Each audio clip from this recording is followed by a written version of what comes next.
अस्सलाम वालेकुम, आप देख रहे हैं पाकिस्तान टुनाइट। मैं हूं सैयद समर अब्बास। 21 अक्टूबर को मियां नवाज शरीफ के पाकिस्तान वापसी और एहतसाबी नारे के बाद मुस्लिम लीग नून के मुसलसल मुशावरती इजलास जारी हैं कि मियां नवाज शरीफ के बयानात से पैदा होने वाली सूरत हाल से कैसे निपटा जाए। लंदन से आने वाली खबरों में अभी तक शहबाज शरीफ और मलिक अहमद नवाज शरीफ को मना रहे हैं कि मुज़ाहमती बयानियाँ फौरी तौर पर तर्क किया जाना चाहिए, वरना मुस्लिम लीग नून के लिए इलेक्शन में मुश्किल होगी। दूसरी जानिब पार्टी के कुछ रहनुमा नवाज शरीफ को मशवरा दे रहे हैं कि मुज़ाहमती बयानिए के बगैर आमदा इलेक्शन में गुजारा नहीं हो पाएगा।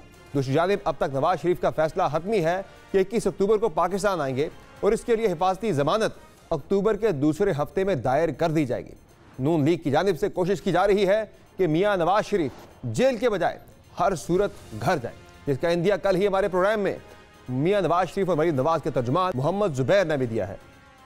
प्रोसीजर तो ये कहता है कि जेल जाना पड़ेगा। आप कॉन्फिडेंट है कि वो जेल नहीं जाएंगे, अपने घर ही जाएंगे, उसी को शायद सब जेल डिक्लेयर किया जाए या जमानत पहले मिल जाएगी उन्हें? तो उन्होंने कुछ किया ही नहीं तो वो जबरदस्ती जेल क्यों जाए भाई? पहले इतनी ज्यादती हो चुकी है। मतलब आप ये देखें ना 2017 में मियाँ साहब रायवन जाएंगे, जेल नहीं जाएंगे लंदन से वापसी? अल्लाह ताला घर जाएंगे एज अ फ्री मैन। आज एक इंटरव्यू में निगरान वज़ीर आज़म अनवारुल्लाह काकर ने बहुत ही अहम बयान दिया है कि इमरान खान हो या कोई और, जेलों में कैद अफराद के बगैर भी इलेक्शन हो जाएगा। Anyone, be it Imran Khan or any other politician who violates in terms of their political behavior the laws of the country, then the restoration of the law has to be ensured. अब क्या ये पैगाम सिर्फ chairman Tehreek Insaf और PTI के jail में जो कैद रहनुमा हैं उनके वाले से है या फिर मियाँ नवाज शरीफ के वाले से भी? दूसरी जानिब जनवरी या फरवरी में इलेक्शन के इनेकाद से मुतल्लिक भी सियासी जमातों का मुतज़ाद मौक़िफ़ सामने आ रहा है। आज ही JUI के सेक्रेटरी जनरल गफूर हैदरी ने इलेक्शन कमीशन से अपील कर दी है कि सर्दियों में इंतखाबात ना करवाए जाए। सामने होनी चाहिए कि जनवरी का महीना इंतहाई सर्द महीनों में शुमार होता है। खास तौर पे बलूचिस्तान और खैबर पख्तूनख्वा के जो शुमाली इलाका जात है वहाँ बर्फ पड़ रही होती है। अगर कोई आइन में, कानून में, इलेक्शन कमीशन के ज़ाब्तों में कोई गुंजाइश है तो सर्दी के अय्याम से बचा जाए तो बेहतर होगा। क्या ये मामला सिर्फ सर्दी का है या कुछ ऐसी जमातों की तैयारी का मसला भी है और या फिर मसाइल कुछ और हैं? क्योंकि पाकिस्तान ने माजी की तरह इस बार भी इंतखाब से पहले एहतसाब का नारा लग चुका है और लगता है कई सियासतदानों की इलेक्शन से कबल इंतखाबी हलकों में कम, अदालतों में ज़्यादा उनकी मौजूदगी पाई जाएगी। कल इस्लामाबाद हाई कोर्ट में इमरान खान की साइफर केस में जमानत का केस लगा हुआ है, जिसमें एहतसाब अदालतों में भी इसके अलावा केसेस उनके खुल रहे हैं। और असल सवाल तो यहाँ पे यह है कि मियाँ नवाज शरीफ अपने मौक़िफ़ में नज़रसानी करेंगे? अगर नहीं करेंगे तो क्या 2018 की तरह एक बार फिर शहबाज शरीफ के हाथ से इक़्तिदार का मौका निकल जाएगा? और मियाँ नवाज शरीफ का एहतसाब का जो नारा है, क्या ये महज इलेक्शन स्टंट है या वो इसमें संजीदा हैं? इन्हीं तमाम मौज़ूआत पर हम गुफ्तगू करेंगे। हमें प्रोग्राम में ज्वाइन मज़हर अब्बास साहब ने सीनियर साफ़ी तजज़ियाकार हैं और हमें ज्वाइन करेंगे मोहम्मद मालिक साहब। बहुत शुक्रिया आपका अपने प्रोग्राम में ज्वाइन किया मज़हर अब्बास साहब और मालिक साहब।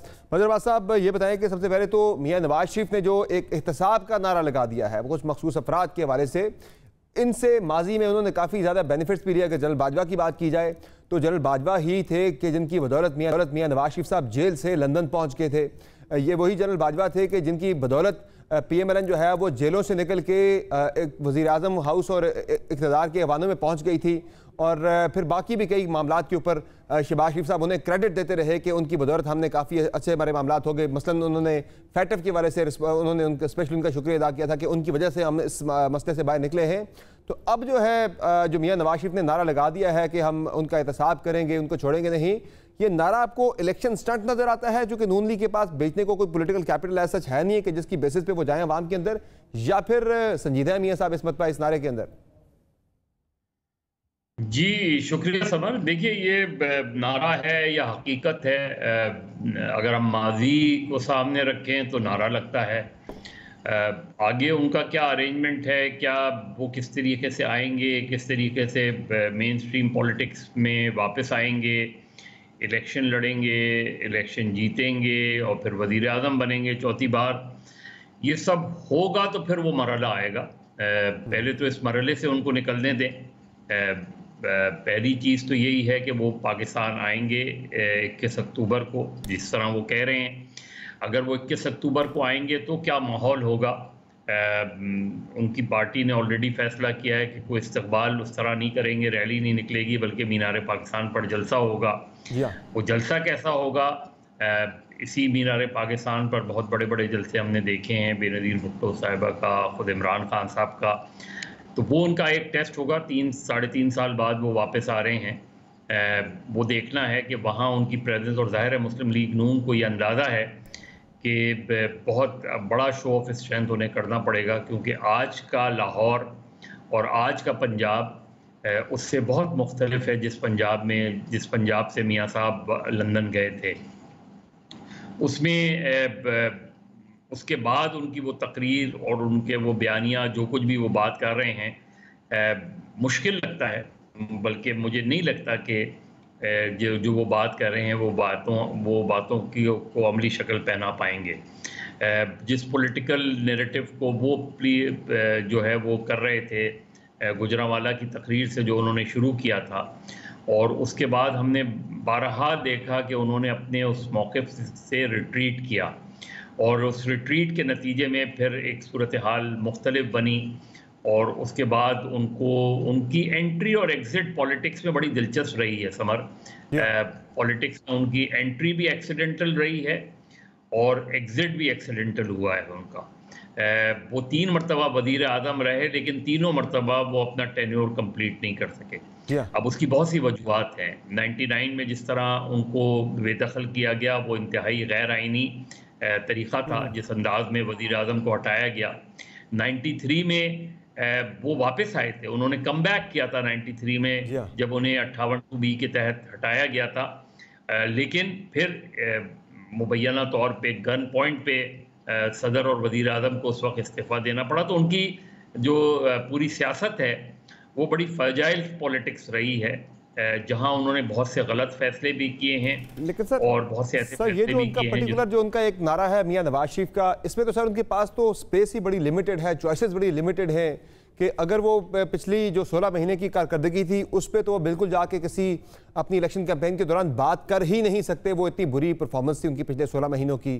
फिर बात की जाए 2017-18 को वो गिनते हैं, वो बहुत पुरानी बात है, पाकिस्तानी अवाम भूल जाते हैं, उन्हें याद नहीं कि तब क्या हुआ था।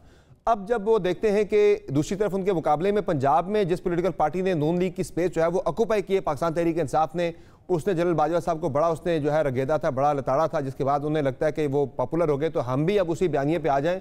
लेकिन उस वक्त बाजवा साहब सर्विंग थे, अब वो रिटायर्ड हैं। रिटायर्ड के बाद जो है वो करना मेरे ख्याल से कोई इतनी ज़्यादा पजीराई मिल नहीं पाएगी जिस तरह तहरीक इंसाफ ने इस पर ट्रैक्शन हासिल की है पंजाब के अंदर।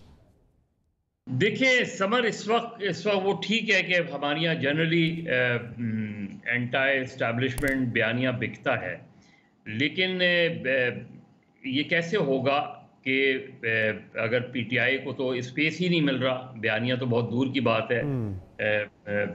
अनवारुल हक काकड़ साहब खुद भी कहें, कुछ भी कहें, लेकिन जो लोग जेल में हैं उनके लिए भी नो गो एरिया है इस वक्त, और जो जेल से बाहर हैं पीटीआई के लोग, उनके लिए भी नो गो एरिया है।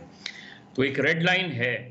ऐसे में जाहिर है मियां नवाज शरीफ साहब को एक ओपन फील्ड मिलेगी, पीएमएलएन को एक ओपन फील्ड मिलेगी। पहली शर्त तो ये कि इलेक्शन में वो क्वालिफाई करें। दूसरी चीज़ ये कि इलेक्शन लड़ने के लिए कम से कम मुस्लिम लीग नून इतनी ज़्यादा नशिस्तें हासिल करे कि वो एक कंफर्टेबल पोजीशन में आए।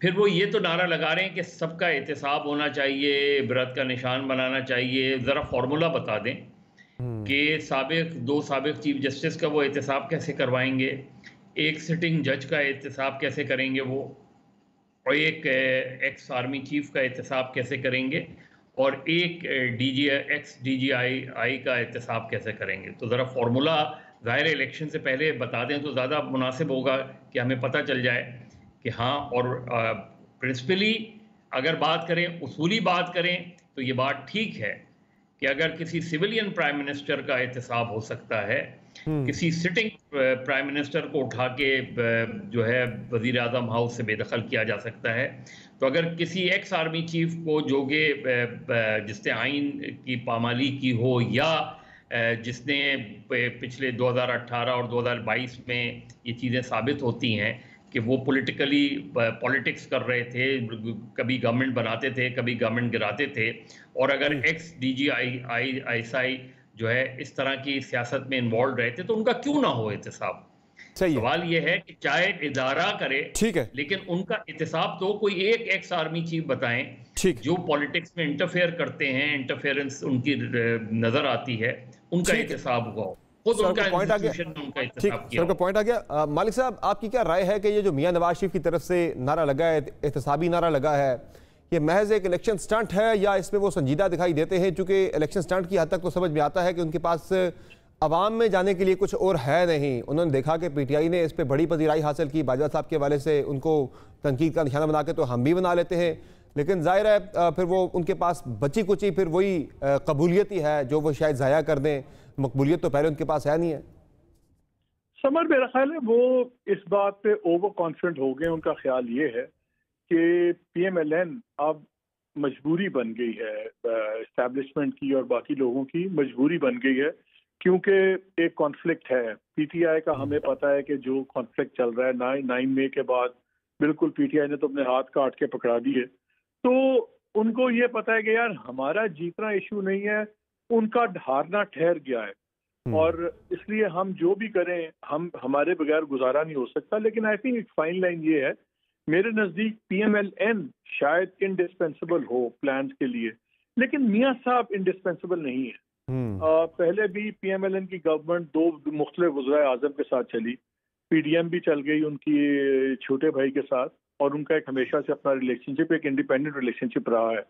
और ये ब्लो हॉट ब्लो कोल्ड वाली स्ट्रैटेजी नहीं थी। मैंने इनको बहुत करीब से देखा है, बड़े मियां साहब को और शहबाज शरीफ साहब को। शहबाज शरीफ का एक्चुअली बिलीफ है कि कॉन्फ्लिक्ट नहीं होना चाहिए गवर्नमेंट का और इंस्टीट्यूशन का। मियां साहब का सिचुएशन टू सिचुएशन चेंज होता है। आज वो बाजवा साहब का नाम लेके कह रहे हैं कि मैं टांग देना चाहिए, ये होना चाहिए। उसी बाजवा साहब को उन्होंने एक्सटेंशन भी दी। अभी मैं कल परसों राना सनाउल्लाह साहब एक इंटरव्यू में बात कर रहे थे, तो उनसे पूछा गया कि यार आप आज कह रहे हैं कि हम ये करेंगे वो करेंगे, कल आपने एक्सटेंशन दी। उन्होंने कहा कि जी वो तो एक्सटेंशन हमने इसलिए दी थी कि ताकि हमें पता था कि वो इमरान खान को हटाने में हमें उनकी ज़रूरत थी। तो अगर एक तरफ इमरान खान को हटाने के लिए आप नहीं हटा सकते विदाउट सपोर्ट ऑफ रियासती इदारों के, तो फिर ये नहीं हो सकता ना कि कल को आप अपनी शराइत पे आए। अगर आज रियासती और सर एक चीज और भी थी मालिक साहब, जो उनके एहसानात थे उनमें मियां नवाज शरीफ साहब का लंदन जाना भी बाजवा साहब की मरहून मिन्नत थी। वो जेल से निकल के लंदन पहुंच गए थे। मेरे प्रोग्राम में समर, मेरे प्रोग्राम में ख्वाजा आसिफ साहब ने मेरे प्रोग्राम में कहा था, जब मैंने उससे पूछा, उन्होंने कहा देखें जी वो उस वक्त की गवर्नमेंट, मैंने कहा जी वो तो गवर्नमेंट, वो तो कोर्ट ने छोड़ा। उन्होंने कहा नहीं जी कोर्ट ने भी किसी के कहने पे छोड़ा। सारा क्रेडिट आपने सारी ये चीजें की। मेरा ख्याल है मियां साहब हमेशा की ये होती है कि मियां साहब, एक चीज मुझे समझ नहीं आती कि आप मियां साहब के 3 कॉन्फ्लिक्ट देख लें माजी के, एक ही नेचर से कॉन्फ्लिक्ट है, एक ही तरीके का कॉन्फ्लिक्ट है। हर बारी उनका जो टकराव हुआ है इदारों के साथ एक ही स्टाइल से था। तो अगर हर बारी आप एक ही तरीके का टकराव करेंगे तो नतीजा मुख्तलिफ नहीं निकलेगा। I think 3 time prime minister हैं, जायद है आपसे हमारे से ज्यादा ही सियाने होंगे तो 3 दफा वजीर आजम बने ना, वरना समर आप बन जाते, मैं बन जाता। लेकिन आज तक मेरा ख्याल है मियां साहब का ख्याल ये है कि मैं जब किसी के खिलाफ बात करता हूँ तो मैं शख्स के खिलाफ बात करता हूँ। वो शख्सियत और ऑफिस में डिफ्रेंशिएट नहीं कर रहे, वो हमेशा ऑफिस को टारगेट करते हैं समझ के कि वो शख्सियत के खिलाफ है। ऐसे नहीं होता, this is not how the system works. मेरा ख्याल है इस दफा अभी ये ओवर कॉन्फिडेंस है। वो अभी किसी से मैं बात कर रहा था एक प्रोग्राम में, तो उन्होंने कहा कि देखें उनको यकीन है कि वो इलेक्शन नहीं जीतेंगे, तो इसलिए वो एक बयानिया दूसरा बना रहे हैं ताकि बात नहीं। मेरा ख्याल है कि उनको ये यकीन है कि दूसरी पार्टी को इलेक्शन नहीं जीतने दिया जाएगा और ये हर हाल में जीत जाएंगे। So now he wants to कि मेरा ज्यादा कद बढ़ा के मैं आऊँ। लेकिन मैं आपसे एक सवाल करता हूँ, मुझे बताएं कि मियां साहब what does he bring to the party except his to the table except his party. आज अगर सारे न्यूट्रल हो जाएं, आज अगर इलेक्शन बिल्कुल खुले फ्री एंड फेयर सबके लिए हो जाए, आपका क्या ख्याल है PMLN जीत पाएगी? बिल्कुल नहीं। फिर सो आई थिंक मियां साहब हैज ओवरप्लेड हिज हैंड और इनको और देखिए जिस तरह शहबाज शरीफ साहब आए। अच्छा एक चीज़ और भी है नुक्ता मालिक साहब, इसमें एक नुक्ता और भी है बड़ा इंपॉर्टेंट कि जाहिर है बाजवा साहब थे, वो पिछली इस्टेब्लिशमेंट थी, उनसे बहुत ज़्यादा फेवर्स भी लिए और जब वो चले गए उसके बाद उनको हदफ तनकीद बनाना और उन्हें टांगने की बातें करना, ज़ाहिर है इस चीज़ को, इस रविश को मौजूदा इस्टेब्लिशमेंट भी देख रही है, मॉनिटर कर रही है कि कल को हम जब चले जाएंगे हमारे साथ जो लोग क्या करेंगे। तो ये तो बड़ा नेगेटिवली लिया गया, तभी शहबाज साहब की दौड़े छोड़े लगे। मैं जरा मजहर साहब का इस पर कॉमेंट ले लूँ, फिर मैं मालिक साहब आपकी तरफ आता हूँ। ये बड़ा इंपॉर्टेंट नुकता है कि शहबाज साहब से जिस तरह 2018 में स्लिप हो गया था इक़्तिदार शहबाज साहब के बकौल के, मुझे मिल रहा था लेकिन मियाँ साहब नहीं माने तो मेरे हाथों से निकल गई हुकूमत। तो मजहर साहब इस पर तो अभी आप शहबाज साहब के लिए मुश्किलात देख रहे हैं या फिर उनके लिए ये चीज़ फेवरेबल होगी कि भाई मियाँ साहब नहीं है, तो जिस तरह हमारे साथ बात की कि इंडिस्पेंसिबल अगर मियाँ साहब तो नहीं हो सकते लेकिन PM हो सकती है। देखिए समर, अगर मियाँ नवाज शरीफ वजीर आज़म नहीं होंगे, नहीं होने जा रहे, तो वो पाकिस्तान नहीं आएंगे। ये बात हो सकता है मैं गलत हूँ, लेकिन मैं तो इस बात पे खासा कन्विंस्ड हूँ कि ये बहुत मुश्किल है सूरत हाल कि वो चाहे वो भाई हों या कोई भी हो, वो सिर्फ इस वजह से पाकिस्तान आए कि वो किसी और को वज़ीर आज़म नामज़द करेंगे। मेरा ख्याल है ऐन मुमकिन है कि ये जो सारी बातें वो कर रहे हैं वो एक अंडरस्टैंडिंग से कर रहे हों और अमली तौर पे वही चीज़ हो जो माजी में वो करते रहे हैं, और ये अंडरस्टैंडिंग ऐन मुमकिन है कि हो, क्योंकि ज़ाहिर है वो एक्स इस्टेब्लिशमेंट को टारगेट कर रहे हैं और एक्स इस्टेब्लिशमेंट को टारगेट कर रहे हैं। अब जनरल बाजवा को इमरान खान भी टारगेट करते हैं और नवाज शरीफ भी टारगेट करते हैं, तो ये चीज़ तो होगी। लेकिन असल चीज़ ये है कि चाहे वो शहबाज शरीफ हो, नवाज शरीफ हो, प्रोग्राम क्या है मुस्लिम लीग नून का, जो किस प्रोग्राम को वो सेल आउट करेंगे एक ऐसे मौके पे जब एक एक्सेस बैगेज है 16 महीने का जी हाँ उनके ऊपर, और जाहिर है पीपल्स पार्टी ने अपने आप को डिस्टेंस कर लिया है, JUI ने अपने आप को डिस्टेंस कर लिया है। अब उन सारे सवालात के जवाब या तो शहबाज शरीफ को देने पड़ रहे हैं या इसहाक डार को देने पड़ रहे हैं। वो जो 16 महीने का एक्सेस बैगेज है वो 2022 में वो मार्च 2022 में नहीं था। एक के उस वक्त जो PTI की सूरत हाल थी वो एक डूबती किश्ती की तरह की थी। जी हाँ। उसको सहारा दिया PDM ने, और एक ऐसा सहारा दिया कि PDM खुद जो है वो एक डूबती किश्ती बन गई, और उन्होंने जो डूबती किश्ती थी उसको उन्होंने बिल्कुल साहिल पे पहुंचा दिया। अब ये जो सूरत हाल है जो हुई है एस्टैब्लिशमेंट की, इमरान खान हो या ना हो, काकड़ साहब जो बात कह रहे हैं, काकड़ साहब से पहला तो सवाल ये है कि आपको अमेरिका जाने की क्या जरूरत थी। एक हमारे यहाँ तो ये समझ में नहीं आता कि हमारे क्या ये उन्होंने इशारा भी दे दिया है कि भाई वो नहीं होंगे। एक ये ज़ाहिर है इसको इस इशारे के तौर पे भी लिया जा रहा है कि जो प्लान है वो बड़े क्लियर है कि वो अगले इंतखाबात के अंदर नहीं होंगे। शॉर्ट लिस्ट पे सर अपना कमेंट कीजिए, मैंने फिर माल साहब की लेना, फिर कंक्लूड करना है सर। वो नहीं हो, असल सवाल ये कि क्या PTI और बल्ला जो है वो होंगे। जो सूरत हाल बन रही है वो PTI के लिए बहुत ज़्यादा मुश्किल बन रही है। बज़ाहिर ऐसा लगेगा कि PTI मैदान में है और PTI मैदान में नहीं नजर आएगा। मालिक साहब आपकी क्या राय है इस पे? क्या समझते हैं जो काकड़ साहब ने आज बयान दिया कि चेयरमैन PTI इलेक्शन में हो या ना हो इससे फ़र्क नहीं पड़ता, इलेक्शन तो होंगे, या कोई और रहनुमा जो जेल के अंदर हो, क्या आप समझते हैं कि ये इशारा है कि वो अगले इंतखाबात में नहीं है? आप मुझे पूछ रहे हैं? जी मालिक साहब। देखिए मुझे पार्टी पे बैन नजर नहीं आता, to be very honest. I think party लड़ेगी इलेक्शन, खान साहब हो या ना हो।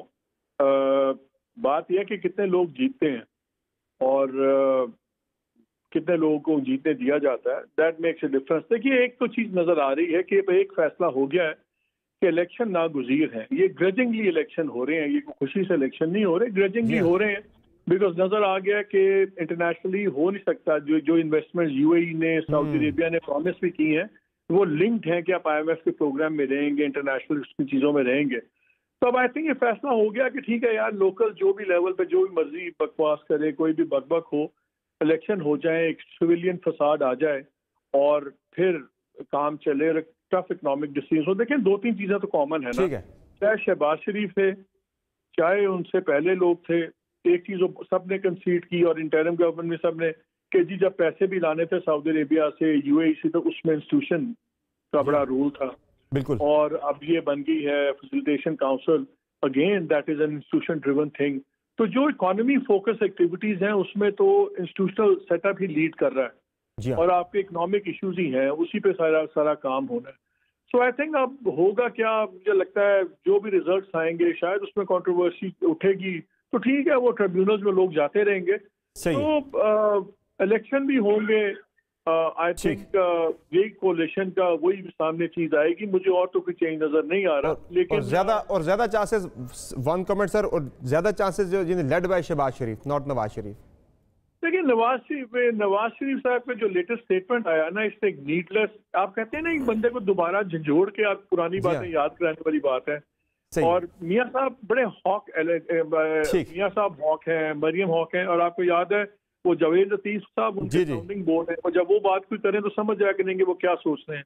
उन्होंने क्या उसी बात को रीइंफोर्स किया है। सो आई थिंक इस स्टेटमेंट के कॉन्सिक्वेंसेस होंगे, क्या होंगे वो तो भी वक्त बताएगा, लेकिन होंगे। ठीक है, बहुत शुक्रिया मोहम्मद मालिक साहब आपका और मजहर बास साहब आपका, आपने ज्वाइन किया। कॉन्सिक्वेंसेज होंगे मियां नवाज शरीफ के बयान के, अब देखना है कि पूरी पार्टी के लिए होते हैं या सिर्फ मियां नवाज शरीफ के लिए होते हैं, और इसका शहबाज शरीफ फ़ायदा उठा लेंगे कि वो अगले प्राइम मिनिस्टर के लिए उनके लिए मामला ज़्यादा आसान हो जाएंगे, या पूरी पार्टी के लिए ही मामला बनते बनती बात बिगड़ जाएगी, ये आने वाला वक्त बताएगा। इसी पे एक ब्रेक लेते हैं, ब्रेक से वापस आएंगे, बात करेंगे कि मुनाफे की हवस और पैसे की लालच में मुब्तला कुछ मसीहाओं ने दरिंदों का रूप धार लिया और कई लोगों को बीनाई से महरूम कर दिया। बातों की ब्रेक के बाद हमारे साथ रहिए।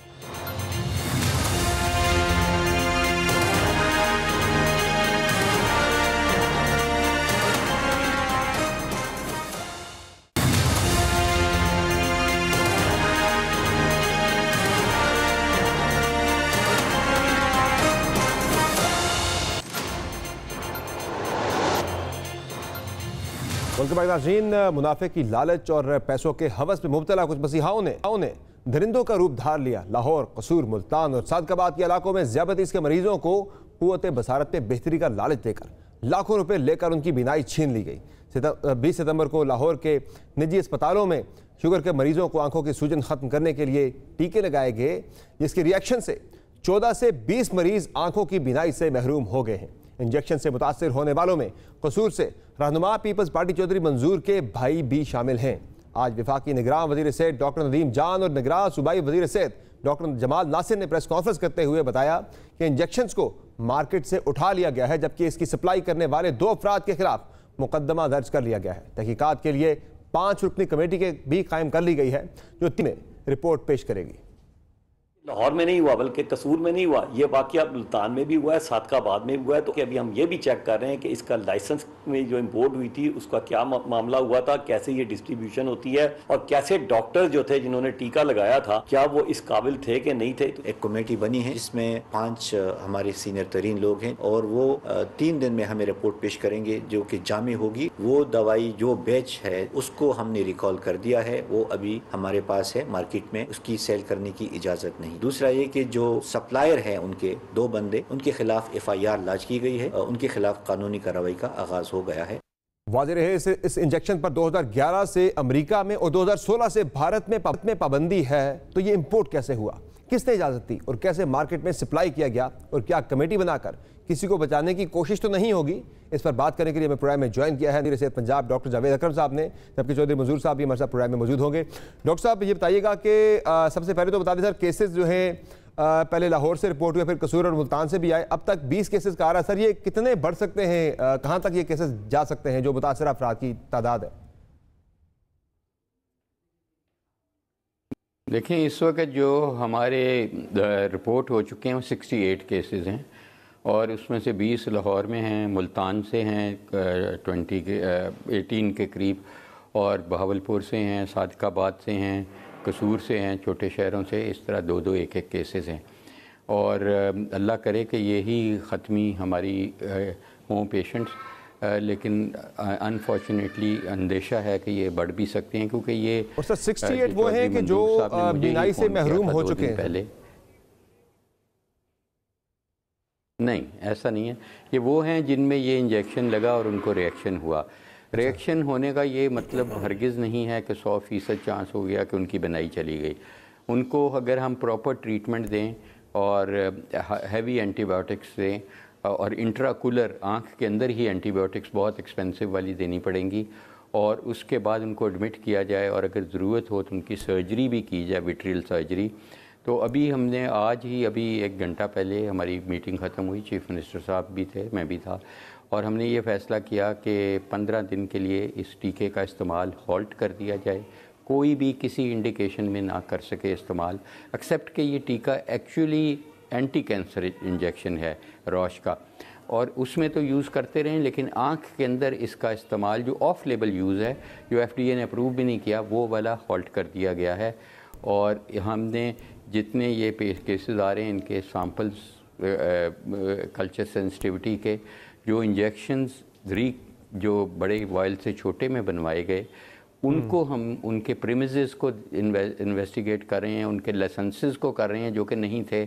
उनके दो अफराद एक हॉस्पिटल की 2 कमरों में उन्होंने अपना एक सेटअप बना के उसमें बड़े से छोटे, लेकिन ये होना चाहिए था स्टराइल एरिया में और होना चाहिए था एसेप्सिस में, और इसके लिए आपके पास क्वालिफ़िकेशंस भी होनी चाहिए। आप एक डिस्पेंसर का ये काम नहीं है ये करे। तो उनको तो अरेस्ट कर लिया और उन पर FIR कर ली, लेकिन सबसे ज़रूरी हम ये समझते हैं कि इन मरीज़ों का फौरी तौर पे इलाज होना चाहिए। हमने इन्हें फौरी ऑफ़र कर दिया कि हम इनको जो बेस्ट पॉसिबल ट्रीटमेंट है फ्री ऑफ कॉस्ट हुकूमत पंजाब ऑफ़र करेगी, और इसको मज़ीद इस्तेमाल 2 हफ्तों तक हॉल्ट कर दिया जब तक कि हम इसको पूरा प्रोब नहीं कर लें कि किस चेन से ये इम्पोर्ट हुई, कोल्ड चेन रखा गया नहीं रखा गया, वायलेट किया गया, स्टोरेज कंडीशन क्या थी। फिर इस इंजेक्शन को जब आप खोलते हैं तो इसको चंद घंटों में इस्तेमाल कर लेना होता है। और ये एक इंजेक्शन सर 80 लोगों को लगता है सर, वो कोई इसके ये और नहीं, उसका एक हल था कि आपने अगर एक वॉयल खोली है तो आप इकट्ठे कर लें उन पेशेंट्स को, हफ्ते में एक दफ़ा सबको लगा दें, बजाय इसके कि आप उसको बाद में फ्रिज में रख लें या कुछ रख लें। उससे चांसेस इसके इन्फेक्शन के बहुत बढ़ जाएंगे, और आँख इतनी सेंसिटिव है कि वहाँ इन्फेक्शन होने का मतलब ये है बनाई का चले जाना, और वहाँ एंटीबायोटिक्स भी इतने फाल नहीं होते। अच्छा सर, ये अमेरिका में और भारत में तो ये बैन है, अमेरिका में 2011 से बैन है, भारत में 2016 से पाबंदी है इस इंजेक्शन के ऊपर, तो पाकिस्तान में ये कैसे इंपोर्ट होता रहा अनचेक्ड? इसके ऊपर कोई किसी ने देखा नहीं, पूछा नहीं है? नहीं, देखें, अमेरिका में FDA ने इसको अप्रूव किया हुआ है as an anti cancer drug. ये एक एंटी इन्फ्लेमेटरी ड्रग है। ये हम मैब्स जिनको कहते हैं, ये उसकी, और भारत में भी ये as an anti cancer use हो रहा है। ये आई का यूज़ जो है ये फॉरबिडन है वहाँ पे भी। ये मैं आपको शुरू पे भी समर यही बता रहा था कि ऑफ लेवल यूज़ हो रहा है, कि ये रिकमेंडेड नहीं है बाय FDA या बाय भारत की रेगुलेटरी बॉडीज़ में। ये ऑफ लेवल यूज़ है कि जो हमारे माहिरीन हैं वो समझते हैं कि इसमें इस टीके की इफादियत है कि वो साइट बचा सके डायबिटिक्स का, जिनको शुगर आती है, उनकी पुतली में जब पीछे उसके ब्लीडिंग होती है, उसमें उनका ख्याल है कि ये बहुत फाल है, बहुत अच्छा टीका है इस्तेमाल होने का, या किसी की मैकुलर डीजनरेशन है। लेकिन एज ए सेड के रेगुलेटरी बॉडीज़ कई मुल्कों की, क्या तकरीबन सब मुल्कों की, और हमारी मुल्क वाले ने भी ये रिकमेंड नहीं किया है, ट्रैप ने भी, कि इसको आँख के अंदर यूज़ किया जा सके, जिसको हम ऑफ लेबल यूज़ कहते हैं। लेकिन अगर कोई ऐसी स्टडीज़ अवेलेबल हैं, ऐसा एविडेंस अवेलेबल है कि उसमें इफादियत है, और हम इसको हार्म वर्सेस बेनिफिट रेशो देखते हैं, तो वो भी हम 15 दिन इसी चीज़ के लिए लिए हैं कि हम गाइडलाइंस बना रहे हैं। यही कमेटी भी वहीं थी हमारे साथ जो मैंने बनाई 2 दिन पहले, तो वो कमेटी से हमने यही कहा है कि आप बेस्ट क्लिनिकल प्रैक्टिसेस देखें और बेस्ट गाइडलाइंस इसकी बनाएं, जो हम ज़ाहिर है सर भारत पे पाबंदी लगी है, अमेरिका में आंखों के इस्तेमाल पे पाबंदी लगी है आंखों के ट्रीटमेंट के लिए, तो ज़ाहिर है वहाँ भी इस तरह की कुछ चीज़ें हुई होंगी, कोई ऐसी स्टडीज़ सामने आई होंगी जिसकी वजह से पाबंदी लगी है, तो हमारे यहाँ भी ये पाबंदी लग जानी चाहिए थी। बहरहाल केसेस पहली बात डेफिनेटली नहीं, वहाँ FDA ने तो कभी इसको अप्रूव ही नहीं किया आज तक आंख के लिए। देखें, ये तो फिर ये FDA ने तो अमेरिका में तो ज़ाहिर है कोई भी ऑफ लेबल नहीं यूज़ करेगा इसको, क्योंकि वहाँ सू हो जाता है उसी वक्त डॉक्टर जो ऑफ लेबल यूज़ करेगा। तो इसी को हम देख रहे हैं कि अगर देखें, इसमें हमें ये भी देखना है कि अगर किस लोगों की आँखें बच सकती है बनाई ख़त्म होने से, तो फिर हमें देखेंगे कि बैलेंस किस तरफ टिल्ट करता है जब हम हार्म वर्सेस बेनिफिट रेशियो इसकी देखेंगे। और ये 2 हफ्ते मैंने इसीलिए इसको हॉल्ट किया है और ये पीरियड बढ़ाया भी जा सकता है अगर हम इसकी कंक्लूड ना किया। हम अमेरिका से रिपोर्टें ले रहे हैं डॉक्टर से, और यूके से ले रहे हैं, और यूरोप से ले रहे हैं, चाइना से ले रहे हैं कि इसकी अल्टरनेटिव ट्रीटमेंट्स को स्टडी कर रहे हैं, और फिर हम अब तक सर कितने लोग जो हैं वो बीमारी से मुकम्मल महरूम हो चुके हैं इस इंजेक्शन के रिएक्शन की वजह से? रिपोर्ट्स क्या आपके पास आई लेटेस्ट? देखिए, इट इज़ टू अर्ली, क्योंकि ये अभी परसों की बात है जब मेरी चौधरी मंजूर साहब से बात हुई, तो तभी ये मंजर आम पे आया और मीडिया के ज़रिए फिर ये आया। जब ये आया तो लोगों ने रिपोर्ट करना शुरू कर दिया। तो अभी मैं यही कह रहा हूँ कि ये नहीं कि ये टीके की वजह से जो रिएक्शन हुआ, जो इन्फेक्शन हुआ, बनाई 100% चांस है कि ख़त्म हो गई। There is chance about 50 to 60-70% तक चांस है कि अगर हम अच्छा इलाज और जल्दी इलाज कर दें और फौरी तौर पे अच्छा इलाज कर दें तो इसकी बनाई प्रिजर्व की जा सकेगी इतने लोगों में। तो इसलिए अभी हम इनका ये रिपोर्ट करेंगे हमारे पास। अभी आज ही हमने ये कहा कि हम फ्री ट्रीटमेंट ऑफ़र करेंगे, चाहे हमें इनको बाहर के मुल्क भी भेजना पड़े भेजेंगे। तो अभी जैसे ये रिपोर्ट करेंगे हमारी पूरी कोशिश होगी कि इनकी बनाई का तहफ़्फ़ुज़ किया। बहुत शुक्रिया सर, बहुत शुक्रिया प्रोग्राम में ज्वाइन किया। डॉक्टर जावेद अकरम का ये कहना है कि जो लोग मुतासिर हुए इस इंजेक्शन की रिएक्शन से उनको पंजाब हुकूमत मुफ्त इलाज की सहूलत देगी, और अगर मुल्क से बाहर भी भेजना पड़ा तो उसके इंतजाम भी किए जाएंगे। प्राइम में एक ब्रेक शामिल करके ब्रेक से वापस आएंगे, बात करेंगे नाज़रीन इसराइल को तस्लीम किए जाने के हवाले से मुस्लिम ममालिक के अंदर काफ़ी ज़्यादा हलचल मची हुई है। सऊदी अरब की जानिब से सऊदी अरब के तस्लीम किए जाने के बहुत ज़्यादा इम्कानात हैं। अगर सऊदी अरब तस्लीम करता है तो पाकिस्तान के अंदर फिर इसराइल के तस्लीम किए जाने या ना किए जाने के हवाले से क्या माहौल बनेगा। मुमकिन तौर पर आज हमारे निगरान वज़ीर हमारे जो खारजा हैं उनका बयान भी आया है, बड़ा इंटरेस्टिंग बयान है, इस पर बात करेंगे ब्रेक के बाद। हमारे साथ रहिए।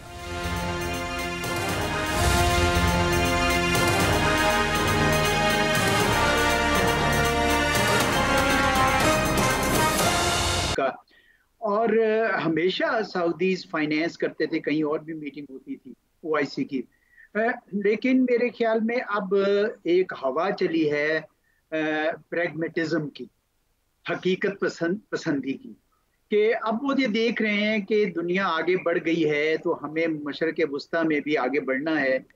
और आपने देखा है कि उन्होंने अपने अंदरूनी लिहाज से भी जो गल्फ़ के मुल्क हैं वो बड़ी तेज़ी से तब्दील हो रहे हैं, उनकी इक़्तिसाद तब्दील हो रही है, उनकी तरजीहात तब्दील हो रही हैं। अमेरिका के सिक्योरिटी अम्ब्रेला से निकल के वो और यानी मुल्कों की तरफ भी देख रहे हैं जिस तरह चीन है। तो ऐसे में लगता ये है कि इजराइल जो है उसके साथ भी नॉर्मलाइजेशन, अरबों की नॉर्मलाइजेशन का अमल शुरू हो गया है। और सऊदी अरब भी अगर जिस दिन कर लेता है तो उसके बाद मेरा नहीं ख्याल कि पीछे कोई इतना अहम मुल्क रह जाता है इस्लामी मुल्क पाकिस्तान और ईरान के अलावा।